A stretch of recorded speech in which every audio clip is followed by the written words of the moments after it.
ఇక్కడికి ఈ సభకు అధ్యక్షత వహిస్తున్నటువంటి సభా అధ్యక్షులు మన రామకృష్ణారెడ్డి అన్న గారికి, అలాగే రాష్ట్ర నాయకులకి, జిల్లా నాయకులకి, అలాగే మున్సిపల్ నాయకులకి మరియు మాజీ ప్రజాప్రతినిధులకి ప్రతి ఒక్కరికి కూడా పేరు పేరున నమస్కారాలు తెలియజేసుకుంటున్నా.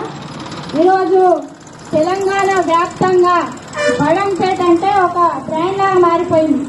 ఒకేసారి 10 మంది అధికారులను సస్పెండ్ చేయడం అంటే ఇదే మొదటిసారి ఇక్కడ ఈ ఏరియాలో. కాబట్టి ఇక్కడ ఉండేటటువంటి ఎమ్మెల్యే మన సవితా ఇంద్రారెడ్డి గారికి నేను డైరెక్ట్ గా ఒకటే ప్రశ్న వేస్తున్నా. గతంలో మీరు మంత్రిగా ఉన్నారు, ఇప్పుడు ప్రజెంట్ ఎమ్మెల్యేగా ఉన్నారు. మీకు చిత్తశుద్ధి ఉంటే, మీకు దమ్ము ధైర్యం ఉంటే మీరు ముందుకొచ్చి ఎందుకు మాట్లాడతలేరు?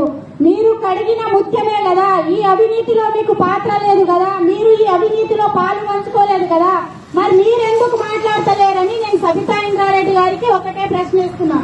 ఎందుకంటే ఈరోజు బడంపేటలో ఉండేటటువంటి అధికారులందరినీ కూడా ఒక అయోమయంగా నెట్టేసి వాళ్ళు చెప్పినట్టు వినాలి, లేకపోతే వాళ్ళ మీద ఏదో ఒక రకంగా కేసులు పెట్టి ఇక్కడ నుండి సస్పెండ్ చేసి ఇటువంటి దారుణాలకు పాల్పడుతూ ఈరోజు తెలంగాణ రాష్ట్ర వ్యాప్తంగా ఎక్కడ చూసినా సరే బడంపేటలో దాదాపు 120 నుండి 150 కోట్లు ఇది అధికారికంగా తేల్చినటువంటి లెక్క మాత్రమే. అనధికారికంగా ఉండేటటువంటి మాజీ ప్రజాప్రతినిధులు, కాంగ్రెస్ పార్టీకి సంబంధించినటువంటి నాయకులు ఈ విషయం మీద సమాధానం చెప్పాలి. ఎక్కడంటే అక్కడ ప్రజాపాలన అనేసి మాట్లాడుతున్నారు. కాబట్టి నేను ఒకటే చెప్తా ఉన్నాను, ప్రజాపాలనలో ప్రజల సొమ్మును ఈరోజు అవినీతిమయం చేసి ప్రజలు కష్టపడి కట్టినటువంటి ట్యాక్స్ ఏదైతే ఉందో ట్యాక్స్ రూపంలో కావచ్చు, ప్రతి ఒక్క పైసా ఈరోజు ఇక్కడ ఉండేటటువంటి అధికారులు దోచుకొని దాచుకున్నారంటే దీనికి నిదర్శనం ఇప్పుడు బయటపడ్డటువంటి ఈ అవినీతి బండారం ఏదైతే ఉందో మనం అందరం కూడా చూస్తా ఉన్నాం. కానీ ఇక్కడ ఉండేటటువంటి నాయకులు ఏమని మాట్లాడుతున్నారంటే, గతంలో ఉండేటటువంటి వాళ్ళు టీఆర్ఎస్ లో ఉన్నారు, ఇక్కడ ఉండేటటువంటి ఎవరైతే మేయర్ గా పనిచేసిరో వాళ్ళు గతంలో కాంగ్రెస్ పార్టీలో గెలిచి టీఆర్ఎస్ లో అధికారంలో ఉన్నప్పుడు ఇక్కడ ఉండేటటువంటి ఎమ్మెల్యే గారు మాజీ మంత్రిగా పనిచేసిరు. ఆమె తెలియకుండా ఒక్క రూపాయి కూడా అక్కడ ఖర్చు చేసేటటువంటి అవకాశం లేదు. కానీ ఇక్కడ ఉండేటటువంటి ఎమ్మెల్యే గారు ఎందుకు నోరు తెలుస్తలేదో దీని మీద సమాధానం చెప్పాలి. ఏమనంటే మనం మాజీ ప్రజాప్రతినిధులను అంటా ఉన్నాం, కానీ మన ఎమ్మెల్యే గారికే మొత్తం ఇందులో ఉండేటటువంటి ప్రతి విషయంలో సంబంధం ఉన్నది. మన ఎమ్మెల్యే గారు మాజీ మంత్రి సవితా ఇంద్రారెడ్డి గారికే ఇక్కడ ఉండేటటువంటి అవినీతిలో ముఖ్య పాత్ర ఆమెనే పోషించింది. కాబట్టి ఆమె ముందుగా ఆమె ఏదైతే ఈ అవినీతి జరిగిందో దీని మీద ఏదో ఒక ప్రెస్ మీట్ చెప్పి సమాధానం చెప్పాలని భారతీయ జనతా పార్టీ డిమాండ్ చేస్తా ఉంది. ఇవేమీ ఆలోచించకుండా ఈరోజు ఏమనంటే ఇక్కడ దోచుకున్నటువంటి డబ్బు మొత్తం చేవెళ్లలో మూట కట్టి పెట్టుకుంది.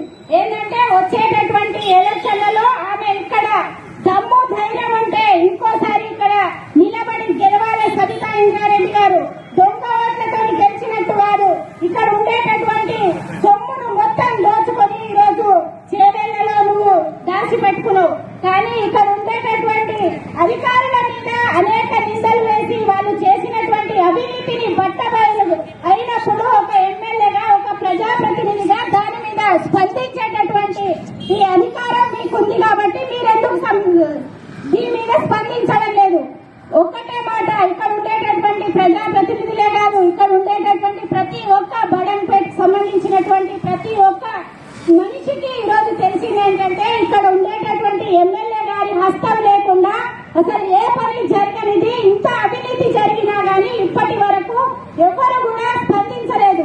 ఎందుకంటే భారతీయ జనతా పార్టీకి సంబంధించినటువంటి నాయకులు ఎవరైనా వాళ్ళ మీద కేసులు పెట్టడం, దీనిలో ఇప్పుడు మా దృష్టికి వచ్చినప్పుడు మేము ప్రజలలోకి తీసుకెళ్తే వీళ్ళు కావాలని ఇలా చేస్తున్నారని మమ్మల్ని జైలుకు పంపించడం, ఇలా అనేక రకాలుగా మమ్మల్ని ఇబ్బంది పెడుతూ ఈరోజు మీ అవినీతి బట్టబయలు చేసే రకంగా భారతీయ జనతా పార్టీ కార్యకర్తలు కష్టపడి మీరు చేసినటువంటి అవినీతిని ప్రజల్లోకి తీసుకొని రావడం జరిగింది.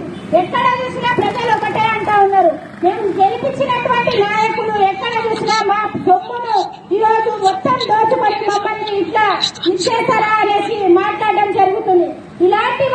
కఠినంగా శిక్షించాలి. ఇక్కడ ఉండేటటువంటి కాంగ్రెస్ గవర్నమెంట్ లో మన మున్సిపల్ శాఖను ఈ రాష్ట్ర ముఖ్యమంత్రి గారి దగ్గరే పెట్టుకున్నారు కాబట్టి దీని